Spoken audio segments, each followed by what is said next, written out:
¿quiénes serían los entes? Tendría que haber una minoría suficiente del Congreso, me imagino que igual que la otra, 43 votos, supongo, ¿no? Que en este caso pues ya no los tienen, o no sabemos si se puede construir de otra manera, pero 43 votos supongo que se requieren para que desde el Congreso se pudiera pedir algún tipo de acción desde la Corte, como ha ocurrido en otros momentos. Recordamos casos estelares como la ley Televisa, por ejemplo, ¿no? Que se tumbó gracias a que desde el Congreso mismo se impugnó una legislación tan abusiva como aquella. Pero bueno, tiempo después tenemos otros casos y en este momento te pregunto, abogada, ¿qué circunstancia tendría que darse? ¿Quiénes son los entes acreditados o con la condición legal para poder impugnar lo que ha sido aprobado y lo que va a promulgar el presidente y publicar en el Diario Oficial de la Federación en cualquier momento, muy probablemente para dar el grito de independencia, quien lo dijera? Dime tú qué elementos legales están aquí en juego. Quienes se encuentran legitimados para iniciar una acción de inconstitucionalidad, en términos llanos legales, es el 33% de la Cámara de Diputados o 33% de la Cámara de Senadores. Eso en Cámara de Senadores, considerando que son 128, da 42.24. Entonces, aplicando la misma regla que le aplicábamos a Morena para obtener su mayoría calificada, serían efectivamente 43 senadores. Pero hay otros sujetos legitimados para iniciar este tipo de acciones. Por ejemplo, el 22% de los integrantes de las legislaturas de los estados o los partidos políticos con registro nacional o estatal. Aquí la discusión de fondo es un poco más interesante que quién puede iniciar estas acciones. Es si la Corte se encuentra legitimada para analizar una reforma constitucional en términos de fondo y de forma. En términos de fondo, y esto se ha venido discutiendo en nuestro sistema legal desde tiempos de la nacionalización de la banca, por ahí de 1982, en la que Ramón Sánchez Medal, catedrático, litigante, comenzó un procedimiento para que se declarara inconstitucional una reforma constitucional, y la Corte resolvió con absoluta claridad que la Corte no puede revisar la constitucionalidad, valga la redundancia, de una reforma constitucional porque ellos no son electos democráticamente. Ellos estarían actuando como poder constituyente cuando revisan una reforma constitucional. Y la propia Constitución, en su artículo 135, señala pues con claridad prístina que las reformas a la Constitución se realizan por el Congreso de la Unión, Cámara de Diputados y Cámara de Senadores, y las legislaturas estatales. Algo similar nos ha venido sucediendo desde 2001 respecto a la revisión de la forma, porque he estado escuchando también en medios que se señala que se va a impugnar no propiamente la reforma constitucional, sino la forma a través de la cual se llegó, por la rapidez con la cual los estados están acordando pues darle el sí. Por la rapidez y también por... Dame un segundo. Tengo un segundo, perdón que te interrumpa. Ahorita si quieres termina la idea, pero perdón que te interrumpa. Es que efectivamente se puede impugnar el tema de la rapidez, la velocidad del rayo con la que se está aprobando el asunto, pero también se puso en duda, por ejemplo, el quórum. ¿Te acuerdas que particularmente MC, Ivonne Ortega, planteó que no se había mantenido legalmente el quórum porque estaban en sede alterna, y entonces existe también este señalamiento de que habrían estado algunas personas que no eran diputados en esa fase del proceso y que el quórum legal pues se cuestiona también ahí. Entonces tiene que ver con la rapidez, tiene que ver con el quórum, con algunas otras cuestiones que podrían alegar los que impugnen ante la Suprema Corte. Esa es un poco la panorámica, ¿no? Claro, uno puede encontrar tantas fallas procedimentales como requisitos de forma existen en el procedimiento reformador de la Constitución. Lo de las suspensiones, bueno, también es un tema, ¿no? Las suspensiones de varios jueces, que también será un tema para ver qué tipo de efecto tiene. No cumplir. Correcto. Todos esos elementos seguramente serán expuestos en la mesa por parte de la oposición para este análisis, pero independientemente de que sea uno, sean tres y sean fundados o no en nuestra opinión, lo cierto es que la Corte ya ha dicho en varios criterios previos que ellos no se pueden meter con reformas constitucionales ni por la forma ni por el fondo. Ellos han emitido criterios en donde señalan que las reformas constitucionales son, y lo cito, son mandatos inmunes a cualquier tipo de control judicial. Esto no quiere decir que la Corte no pueda apartarse de estos criterios que ha emitido en el pasado. Podría hacerlo, sería extraño, y sobre todo tendríamos que preguntarnos si hoy cuentan con la legitimidad para poder apartarse de sus propios criterios. Creo que es algo que puede hacer un poder con un buen nivel de discusión y con mucha legitimidad social de la que hoy carecen.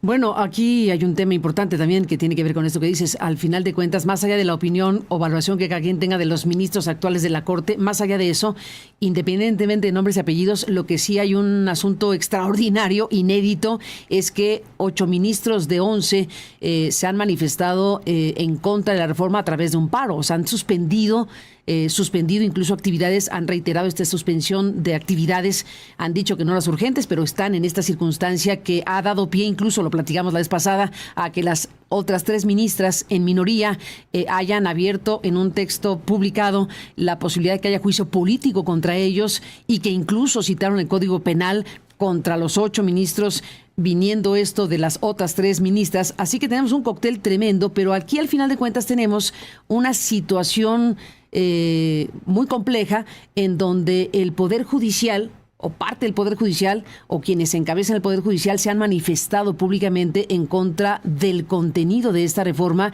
y si eventualmente llegara, bueno, no, apunta a que llegará a ellos estas impugnaciones que se están ya perfilando.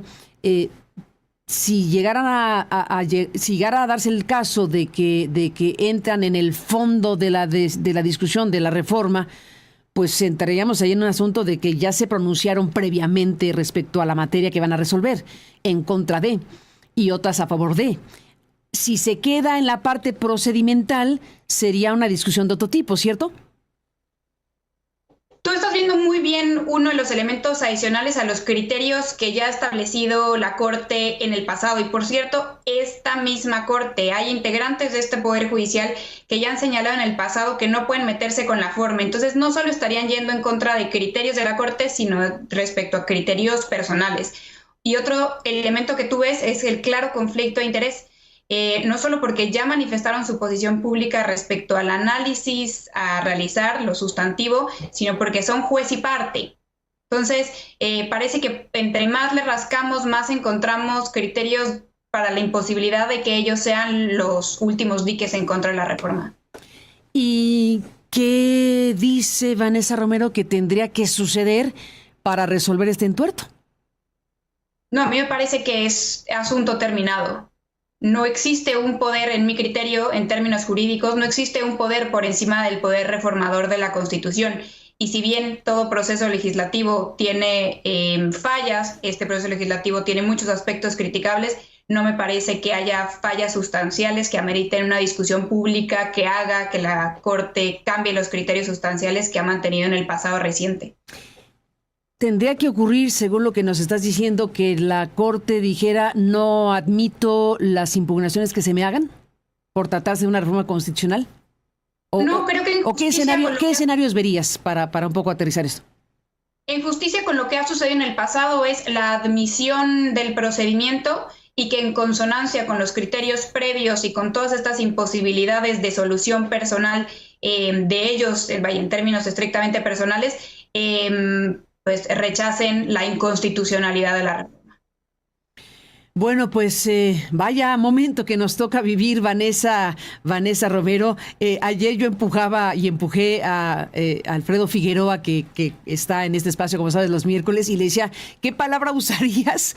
Déjame te reto también para cerrar esta conversación. ¿Qué palabra usarías en tu reflexión, en tu pensamiento, que describa el momento que estamos viviendo? Sé que es una cosa bastante mala cosa de mi parte, porque es muy rápido lo que te pregunto, pero es una necesidad de ir definiendo el momento que vivimos. Desde luego es histórico.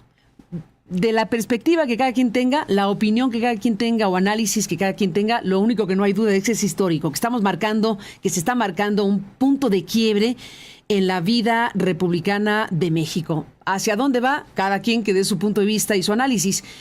Déjame despedir, Vanessa Romero, agradeciéndote muchísimo que estés aquí como siempre. ¿Cómo lo defines tú? ¿Cómo lo calificarías? Sí, si tuviera que pensar en palabras, diría que es experimental, que es innovador y que esta palabra que utilizaría Andrés Manuel López Obrador, que es transformador. Pero fíjate qué fuerte, experimental. Así Eso lo suena es. muy rudo, ¿eh? No lo es. Experimental, pues sí, es que, ¿y se puede experimentar con la República? O podemos quedarnos con la casa que se nos caía a pedazos. ¿Y por qué no hacemos una casa que esté bien y a gusto de un Sí, consenso la cosa mayor? es que, claro, la cosa es que nadie en muchos años presentó nuevos planos ni ideas de materiales nuevos. Entonces parece que lo que no nos gusta es el arquitecto o el quien hizo los planos o quien los va a llevar a cabo, pero no se había presentado un plan Estoy de acuerdo, a novedoso. ver, de que estoy de acuerdo que yo lo he dicho por acá, si algún mérito tiene esta reforma impulsada por López Obrador es que se ha discutido y se está discutiendo ampliamente de algo que sin la menor duda se tiene que corregir.